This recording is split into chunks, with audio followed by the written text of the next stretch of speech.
नायब ने साबिक़ वज़ीर आला पंजाब परवेज़ इलाही पर लाहौर के मास्टर प्लान की गैर कानूनी मंजूरी और खजाने को 300 अरब रुपए का नुकसान पहुंचाने का इल्ज़ाम आयद किया है। नायब ने लाहौर डेवलपमेंट अथॉरिटी को इस हवाले से नोटिस भी जारी कर दिया है। इस पर हम बात करते हैं डॉन न्यूज़ के रिपोर्टर अली वक़ार से। अली वक़ार, बताइएगा किस किस्म के इल्ज़ामात हैं साबिक़ वज़ीर आला पर, कितने बड़े पैमाने पर कौमी खजाने को नुकसान पहुंचाया गया?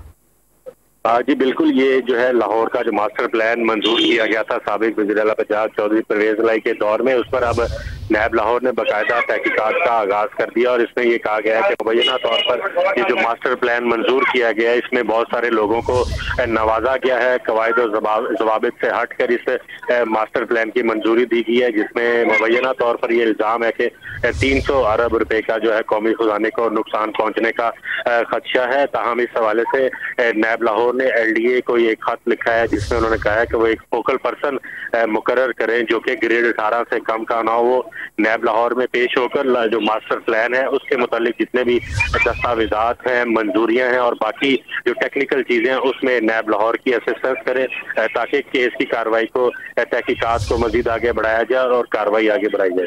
अली वक़ार, बहुत शुक्रिया आपका।